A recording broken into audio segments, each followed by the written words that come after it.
Welcome. I'm your host, Ham Gritty. When your life's turned upside down in the bump of a fist, you have to power your way through.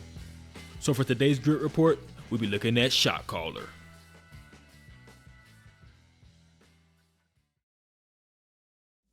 This is Jacob Harlan, aka Money. He's a prideful man and has just been released from prison. But don't let that horseshoe fool you, he wasn't always this intimidating.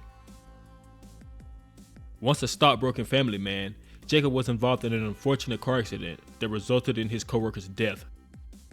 He's now facing a 7-year sentence for this accident, but decided to take a plea deal, hoping that he would only serve 18 months. On his first night in prison, Jacob witnesses another new inmate getting assaulted. What I presume is him getting those cheeks busted. His new reality sets in, and he makes a desperate attempt to make an alliance with the group for protection. This gets the attention of Bottles, the leader of a gang of Neos. Bottles decides to take Jacob into their group, but under one condition. You'll get your fucking hands dirty like the rest of us. To make matters worse, Jacob's finances are under pressure because he's being sued for wrongful death, as he's told by his wife when she comes to visit. Soon after, Jacobs gets to prove himself to the group when he's asked to smuggle contraband up the old bungalow. He successfully pulls it off and gets a "that a boy" from Bottles. Now that he's proven that he can smuggle stuff, it's time for him to offer guy. That escalated quickly. But Jacob can't be seen as weak to the group. His life depends on it. Here, you're either a warrior or a victim. During a prison yard brawl, Jacob has no choice but to get down with his new gang.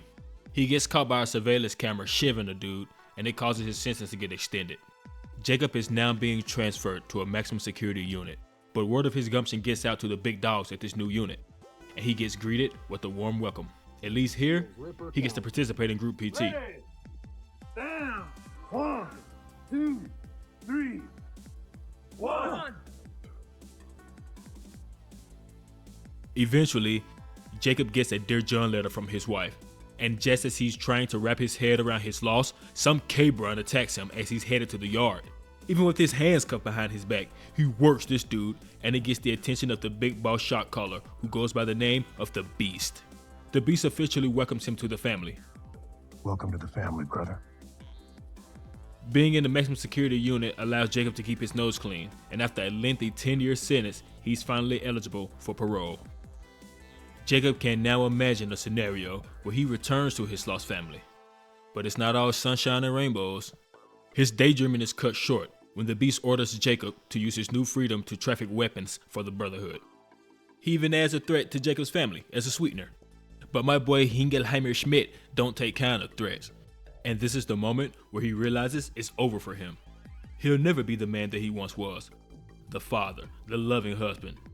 He is what he is, and he decides to blow this weapons trade deal. The way he sees it, as long as the Beast is alive and calling the shots, he and his family will never be safe.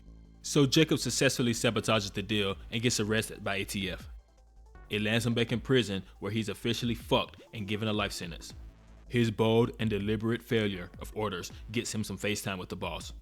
Jacob uses this opportunity to break out of his cuffs and puts the Beast down, officially giving him his new status as shot caller. I'm not even shouting. So, does Jacob Harlan have grit? Jacob realizes that he has to get down with his new prison buddies, whether he likes it or not. Still, it takes gumption to carry out gang assignments and willingly join a group of Neos. Plus 60. Let's give him credit where credit is due. This guy is one resilient mofo. He took his predicament for what it was and fully embraced the path before him. Jacob came face to face with many scenarios that could break a man. Still, he pushed through. Plus 100. Unfortunately, the stockbroker's choice to drive drunk wasn't the best. His actions sent him on a path where he lost everything that he had. On the flip side, Jacob made a strategic play to become the shot caller. This ensured that he could protect his family from the inside and live out his remaining life in a comfier position. Plus 0. Now Jacob milks Shotgun for being a rat and risking his plan to get to the boss. It was premeditated too, meaning that nothing would stop him from becoming the shot caller. Plus 20.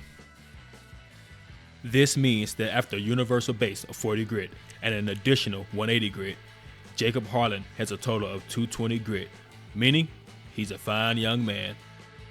I think he's got a bright future ahead. Well, that's it for this grit report. Do you agree with this report, or is there something we missed? Leave a comment below, and if you want more content like this, just say so. I'm your host, Ham Gritty, so until next time.